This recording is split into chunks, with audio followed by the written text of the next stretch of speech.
Well, Pixels came out last week, so let's go ahead and review the good version of that movie.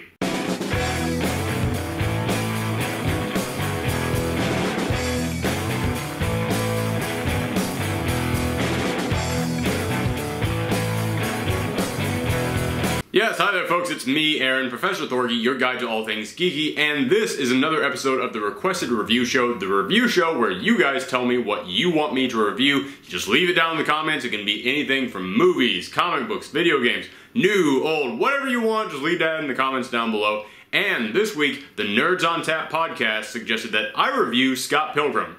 And they might have just suggested that so that I would give them a free plug on my show. So enjoy that, guys.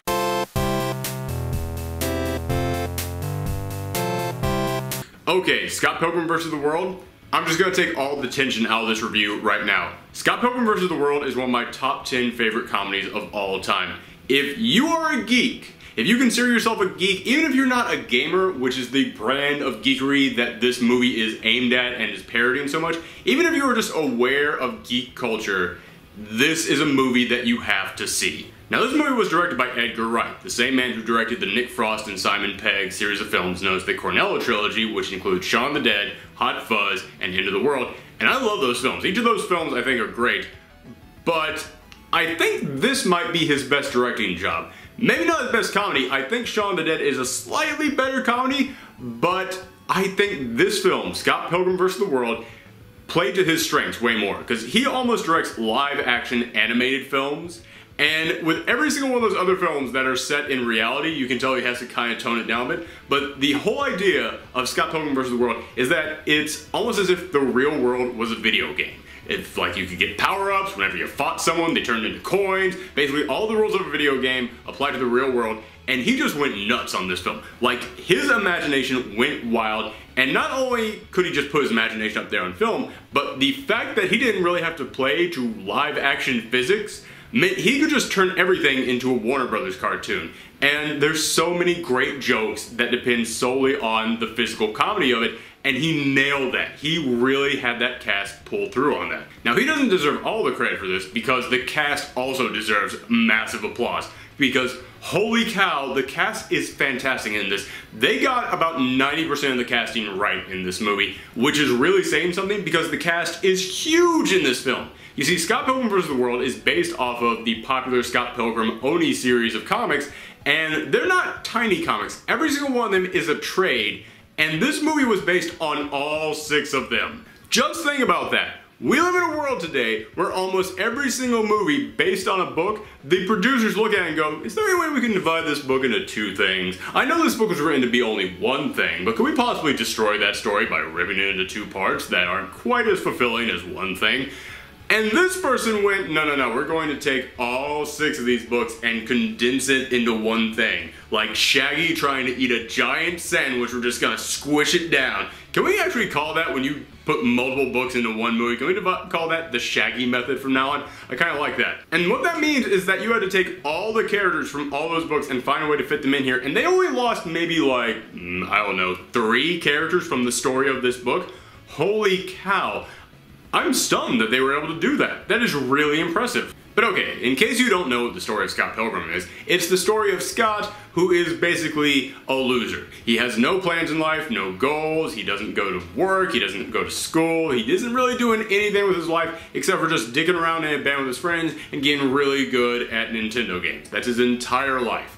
And one day, he meets up with Ramona Flowers, who is this mysterious, ultra cool girl. And they meet and they start to talk and they start to get along, and eventually a bond forms and they do kind of fall for each other. But like in most relationships, when you start to go out with someone, you kind of have to deal with their history. You kind of have to deal with the baggage that comes with them. And Ramona's history is that she has 7 evil ex-boyfriends, and Scott must fight them in order to win her love. And when I say fight them, you might be thinking to yourself, oh, you mean like on a mental level, on a relationship level. He has to prove that he's better than them.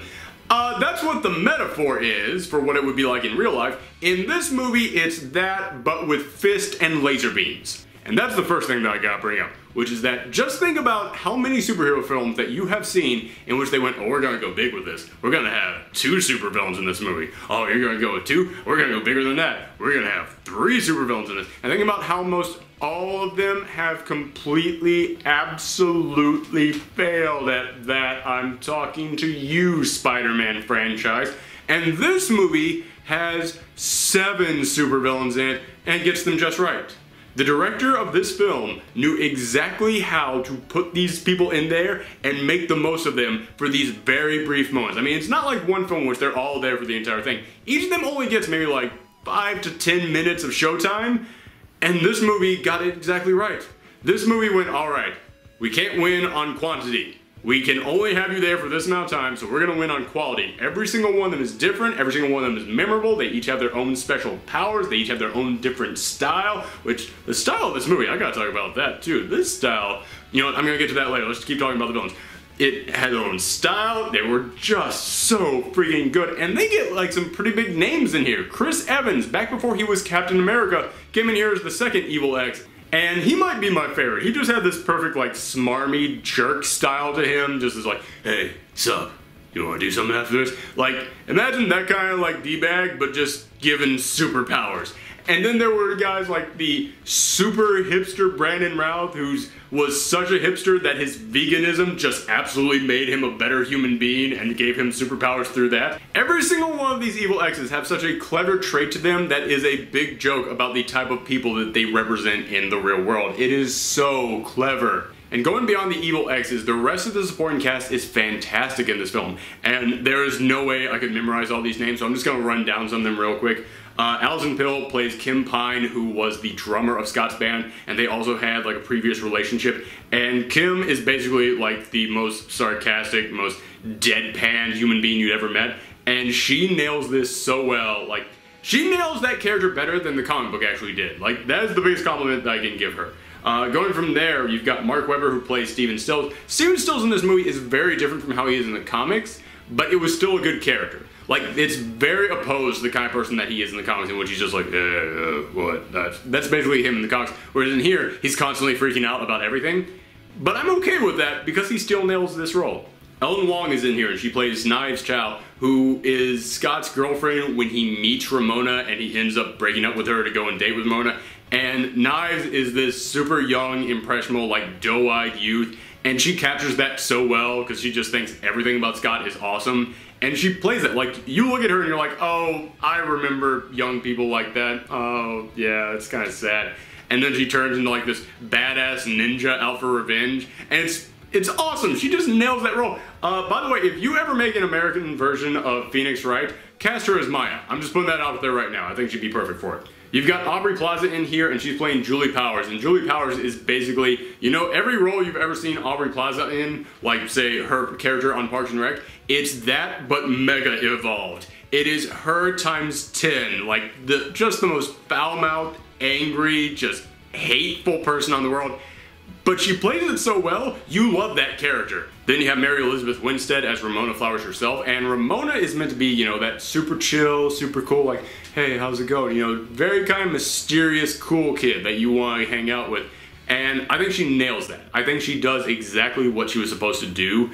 I just wish that the script had given her a little bit more backstory, like we delved into that a little bit more, but I'll get into that in a little bit. But I think that for what she was given to do, I think she did fantastic. I think she really pulled it off. And I saved the best for last. Kieran Culkin plays Wallace Wells, who is Scott's roommate, and where all the other actors killed with their jokes and delivered their lines great, this guy destroyed with his jokes. He stole every scene that he was in. Every single joke that he told was the most memorable joke of that scene. He was excellent in this. You remember that Simpsons episode where Homer gets cast as Poochie and he has to give lines about like, okay, well here's what I think we should do about Poochie, and his notes are, whenever Poochie isn't in a scene, all the other characters should be asking, where's Poochie? Every time that Wallace wasn't on the scene, I was going, where's Wallace? In fact, this movie didn't do well at the box office. In fact, it kind of flopped. And it's a huge shame for numerous reasons. But my #1 reason why it's a shame is because if this had been a hit, Wallace would have gotten a spin-off. He would have either gotten another movie for himself, he would have gotten his own TV series, his own comic spinoff. Something would have happened with that character, and I want to see more of him. He was so much fun. But you might notice that I didn't mention Michael Cera as Scott Pilgrim in here, and the reason why is because he's okay in this film. He is okay, and I'm not one of those Michael Cera haters out there. I think he is a fine actor. I think he does some really good stuff. However, I think that there's some stuff that he just can't do, and I think Scott might have been a little bit out of his range. I mean, don't get me wrong, he's getting it close, he is trying, he's getting close to what I want Scott to be, but in my mind, Scott is more of a slacker, less of like just a whiner, which is what the character he was playing was. In other words, to me, Scott is, whereas the character he was playing was, It's a subtle difference, but it's, you know, it meant something to me. Now, as I mentioned, the comedy in this is fantastic and the special effects nail it. As I mentioned, the whole idea of this is that what if real life was a video game? And there are power-ups, there's energy meters, there's boss fights, and everything is perfect. They nail it. There's a Battle of the Bands scene in here in which the battle actually turns into like summoning out laser dragons and yetis and stuff. Like, it is so awesome. And the way that characters turn into coins, the way that, just little stuff like the sound effects that happen when characters are moving around. Or like just little tiny like points things popping up that you don't even notice in there, but they put it in there just to capture that feel. It really shows the determination and the dedication that went into the making of this film, and it paid off. It really did. The only thing that I don't think nailed it 100% in here is the romance and the drama part of it. Because yes, there is a love story at the center of all this. And to me, there are some good moments between Scott and Ramona. There are definitely some good moments there, but I needed a bit more, and I also needed more backstory on these characters. To me, this film is 10 minutes away from being perfect. It is so close to being perfect, but if you would put 10 more minutes in this film, not for jokes, not for special effects, but just to really delve into these characters, it would have been A+ 100% to me. Like, there is a quick moment, a super quick little moment in here in which they mention that Kim Pines and Scott Pilgrim used to date, and they exchanged this look that basically says it didn't end well, and that is all we get on. And I'm not saying that you need the whole backstory. I'm not saying that you need to go into that entire story about how they used to date. I'm not saying that at all. But when part of the theme of Scott's character is that he used to be a bad boyfriend and is trying to learn to be better, you need to give us something more about the backstory on that. You need to kind of delve a little bit more into his history of just kind of sucking at relationships. And as I said, we need to see a little bit more between Scott and Ramona. We get one nice night between the two of them right at the start of this, and there's nothing but him fighting the exes. We don't really get much more relationship development between the two of them during all these fight scenes, and I think that the love story would have grown from that. In fact, I'm not kidding you, as I watched this, I went, it almost feels like there's more relationship development between Scott and Knives in this, and I have the DVD, so I did listen to this with the director commentary on it, and they actually had Brian Lee O'Malley and Edgar Wright there to do the commentary, and during it they mentioned that Brian Lee O'Malley did not have the story done for the comics when they were writing the script for this movie. They did not know how the books were going to end when they were making this film, and he actually does bring up that one of the possible endings is that Scott gets back together with Knives. He was actually thinking of doing that in the comics while they were making this script. And there is actually a deleted scene. There is actually an alternate ending on the DVD in which it shows Scott hooking up with Knives. It shows the two of them getting together, and I'm not gonna lie, it kind of is a better ending. Aside from the fact that there's a creepy age gap between Scott and Knives. Aside from that, it is a much better ending. So yes, in the end, I'm going to give this thing an A+, but it is just that close to being an absolute perfect S rating or whatever it is that they use in video games when you score above an A, which should not be possible, but who cares, whatever. You know what I'm talking about. It is that close to being absolute 100%, and I just needed another 10 minutes of character development for it to hit that. But yeah, A+, make no mistake, I love this film. It is one of my favorite movies, and I knew it was one of my favorite movies when I saw it, and I was working in a movie theater at the time when it came out, and one of my coworkers went in to watch it, and then when they came out, I went up and said, oh, well, how do you like it? And they just went, I don't think that was as good as everyone said. And I just stared at them like, what'd you say, motherfucker? Yeah, you know that you love a film when you feel personally offended when someone else doesn't like it. Not that I'm saying that you have to like this film. Let me know in the comments down below how you felt about this film. I always love to hear from you guys and hear your opinions on these things. But remember, this is also the Requested Review Show, the show where you guys can let me know what you want to see me review in future episodes, so leave that in the comments down below. You can also let me know on Twitter and Tumblr. The addresses are right there. And if you want to see future reviews from me, but also tons of other geeky stuff about comic books, video games, and movies, then hit that subscribe button over there. I've got all kinds of stuff going on around me. In fact, let's put 2 videos up here as well. Yes, there we go. I'm acting with my hands as if something was here and there isn't, and I feel like such a nerd right now. Oh, okay. Anyway, thank you guys for watching. Come back next time. Bye.